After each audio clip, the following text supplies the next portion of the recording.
So I got into that, and so I didn't apply for Big Sky or for All Jane because they're like the same. They're all in the same 2 weeks. I'm like, there's no way that I can make all of those happen. It's just too crazy. There's a certain time of year in Austin when it becomes crazy festival season, Mm-hmm. and I mean, let's be honest, it's kind of like May through November, but which doesn't seem like a season when you think of it's more than half the year. But like, yeah, right after Hell Yes Fest, and I know Hell Yes Fest is in New Orleans, so it's not like technically Austin, but because it's part of like my theater circuit, it is. Mm-hmm. So it's like the weekend right after Hell Yes Fest is Austin Film Festival. So it's like I come home from that and then I go do Austin Film Festival stuff, and it's like I made another friend on Twitter, and he was in New York, and he was telling everyone to sign up for the New York Sketch Fest because he works at Pitt, and I was like, that sounds great, when is it? And it was the same weekend as Austin Film Festival, and I was like, remind me in 6 months so that I can make that what's on the calendar. Like, it's so funny how when you're doing these shows too, you have to plan like 2 or 3 months out, because not only just so you can like buy tickets or whatever, but also like because you're you got to plan ahead and make sure you don't overbook yourself, but also make sure that you're still doing enough in your own city so that people aren't like, oh, I don't know, that girl's gone, That's what's been so weird is doing all this travel. Like, I have to keep booking out. Even my agent, I'm like, hey, I'm going to be gone again. I'm like, I'm so sorry. But at least, like, voiceover stuff I've been able to audition for while on the road because I can just record on my phone and then send it in. Sure. But, like, the other stuff, the other day I was thinking, I'm like, I haven't gone out in a while. I'm like, oh, because your body has not been in the city for so long. And it's crazy. So then you're still doing just standard acting as well. You have an acting agent. Yep. Oh, cool. I've been doing a bunch of commercials mostly, and still like short films and like TV stuff here and there. So I'm like trying to build up that resume. Yeah, absolutely. No, that's really great. Now, when you first moved to LA, were you like just planning on doing the acting and acting alone? It's so funny. I was, and before I moved to LA, I had also taken like a 2-year sabbatical from performing because I got burnt out. I was doing a bunch of community theater, but I didn't really know what I wanted, and so I randomly got hired in the police department and was a 911 dispatcher for 3 years. Wow! Super random. And so I started doing that, and then it's so random. That is such a crazy thing that you did in your life. I know. And you know what's funny too? In LA, my friend Aaron, who's a comic, Aaron Marsh, we went to go to an Angels game together, and we were talking. I was like, I'm so fascinated by people and what they do prior to doing stand-up, like what their day jobs are. And I was like, I have a really weird one that you would never guess. And he was like, what is it? And I told him, and he goes, I was the 911 dispatcher. And I was like, what? And we were both like just on this train ride. I'm like, we've been friends for how long? And neither of us knew that we were both 911 dispatchers. Wow. It's like such a random thing. That's a wild job. Yeah, it was weird. And like, where were you at when you were doing it? So Boston. It was outside the city. It was in one of the burbs. It was actually the school or the town that my high school was in. So I saw a lot of familiar faces. But I did. I worked there for I thought so. I was like, oh, yeah, not a surprise. I was there for about 3 years, and I started dating one of the cops there. I was, getting comfortable, and I was like, finally one day I'm like, if I continue to do this, this is it. Like, this is your life. And they had offered for me to go to the Reserve Academy to become a cop, and I was kind of like slated to go, and I was the head dispatcher at that point, and I'm like, I can't do this. Like, this isn't what I want. And so I up and left. I told him I was leaving. They're like, what? And told my boyfriend, I was like, I gotta go. And he's like, I'll come with you. And I was like, no, you won't. I was like, because the thing is, like, this is for me, and I can't drag somebody else down this road to be responsible for somebody else's happiness. Like, that's not fair. So you kind of had a career going. Yeah. Like, it's like, hey, man. Like, you've done what you need to do. Yeah. Like, you stay here. And I did. So I left, and have never regretted it. But so when I got to LA, it's like I hadn't even really, I've been doing a little bit of community theater again at that point. I'd kind of just started back in, but I didn't know what the hell I was doing. And the godsend was signing up for that Second City class, because I got to LA on a Monday and I started Second City on a Friday.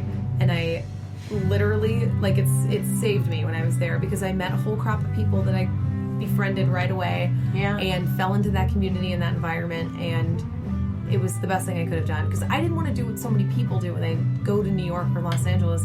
They don't have, it's not that they don't have any connections, but like they just get into that party rut where all they're doing is going out all the time and they're not actually working towards their career. Like, I have so many friends that have been there for years and don't even have a headshot. It's like, what are you doing? Like, you came out here for this thing. Like, why would you continue what you could have done back home for way cheaper? Like, yeah, right? Yeah, it's crazy. I mean, New York does have a bit of an intoxicating vibe to it. It definitely, like, you get involved and you feel like you're part of something bigger. I don't know if you've ever lived or spent any time in New York. I've been, but I've never lived there, but I love it. I lived in New York for about 5 years or something in my, like, mid-20s, and it was like everything I wanted it to be. It was like, you know, big and crazy, and it felt like I was doing something real. And even to this day, I mean, these are credits from 10, 15 years ago, right? To this day, I tell people I did things in New York, and it holds a level of clout. Yeah. It's ridiculous. Yeah. Like, I'm like, it doesn't matter. It was an open mic. Like, or like, yeah, I was part of this show, but it was pretty much just a bunch of friends who did this thing. Mm-hmm. But it's like, just it being in New York raised the level of it, and so you feel like you're doing more than you're doing while you're there because everyone tells you that your shit don't stink. Yep. And that, like, but you're part of this. Yeah. It's so funny going on, like, I started doing some shows, like indie shows, while I've been in town for the festivals, and the second that they hear that you're an LA comic, they treat you so differently. And it's so funny. And it's like, no, like, I can be just as terrible as the rest of y'all. Like, I promise you. But so it's very weird. And it's almost like, then you get nervous because you're like, let's take that bar down a couple of notches like, before I perform. Like, Jesus. Yeah, absolutely. No, that's wild. Ugh. So then you got to LA after you were like, made the decision, you're changing your life, you get to LA.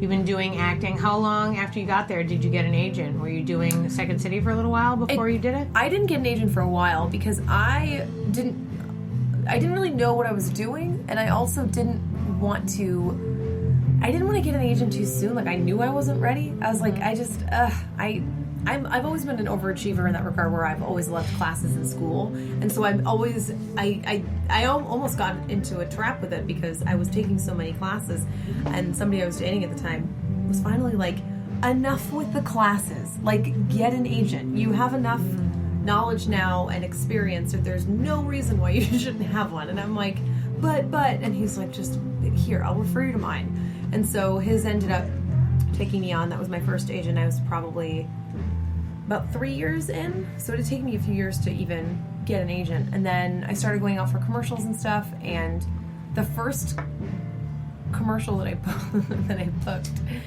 was the one that I was like, there's no way I'm getting this, because I had a really good audition, but I looked around the room and it was for a mom role, and I'm like, there's no way, like, I'm too young. Everybody else is like way older than I am. And then I got the call back and I was like, oh, it's just because I had a good audition. I'll humor them.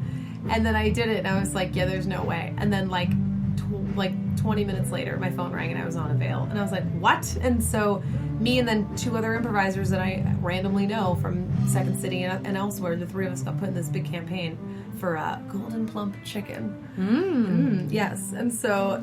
And you were the mom. I was one of the moms. We were the mom squad. Not even a joke. Oh, yeah. No, I've seen that on your thing. Yeah. So that was a saving grace because they kept renewing it for like 3 years. That's great. So I got like, and it was non-union, so it wasn't like a ton of money in like what you think of in commercial money, but still it was regular, a lot, and like helped out. So yeah. But that was my first one, and that was probably so like wonderful. 4 years in. Yeah. It was cool. Yeah, it's funny. I also was lucky in that respect, where the first commercial I ever got, I got put in 3 of the...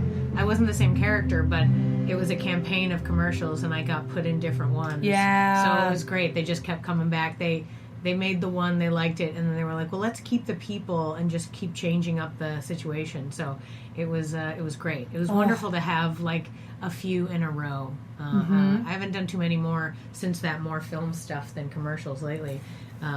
Or voiceover stuff, but isn't it so funny how it just changes your whole worldview when you book something. Because it just gives you that sense of worth again. And it is like, it's like you almost start booking more after that, even if they don't even know about the thing you booked, just because you have that confidence in your brain. Where you're like, no, Yeah. I am good enough to do this. It's like when you're dating and then everyone wants to fuck you. Yeah. Like, you're like, no, I can't. And they're like, really? And you're like, well, let me think about it. No, I still can't. Right? Oh, you're totally yeah. right. Yeah, I've never been hit on more than when I'm in a relationship.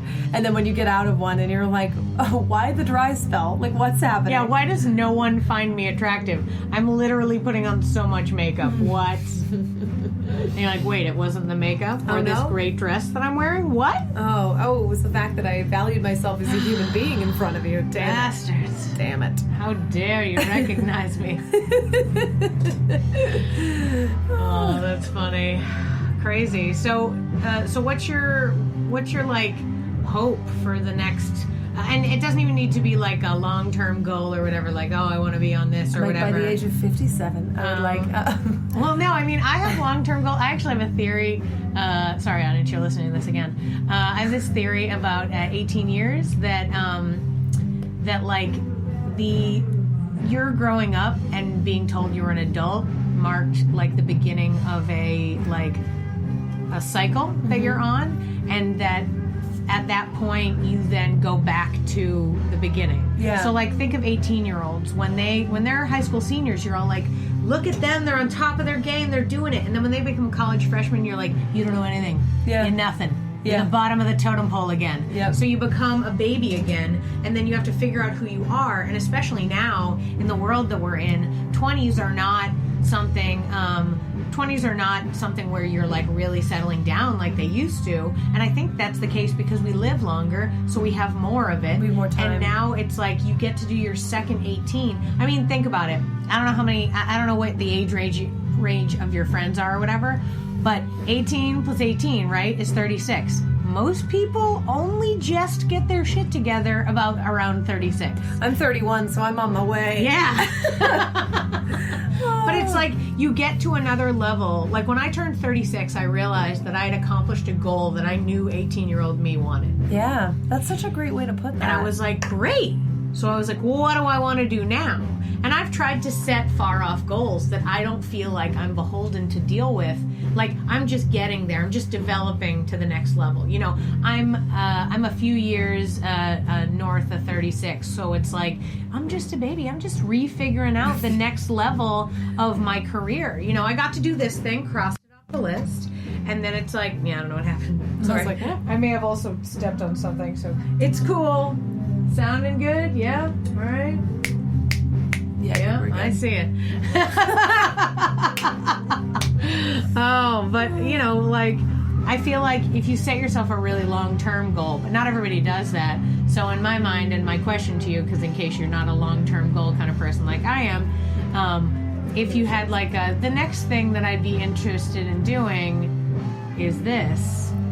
What are you thinking? It's funny that you should say that because I would like to point out this tiny little notebook that I have in my purse. Yes. And I have my goals for 2016 written in. Great.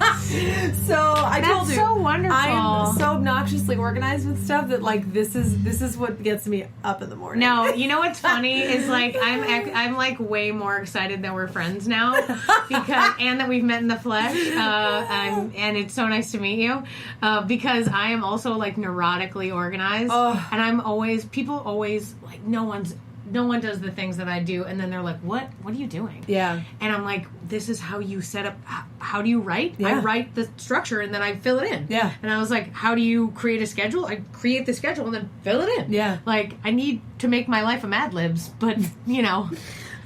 It's so true. So yeah. I love how organized you are, yes. I am. You don't have to share, like, everything. I won't, share, but, like, a thing we can chat about. One of my things was get accepted into a cool comedy festival was one of my goals for this year. Great. And then he got crossed it off 9 times. Nice. And so like that was one of them. I think it's important to write them down. Yeah, like that was one. Another one was move into a nicer apartment with parking. I get to cross that off. Yeah, you did. Do your first half hour, which I did, which was, I mean, you can only go up, but it was. But it's important to be able to do the long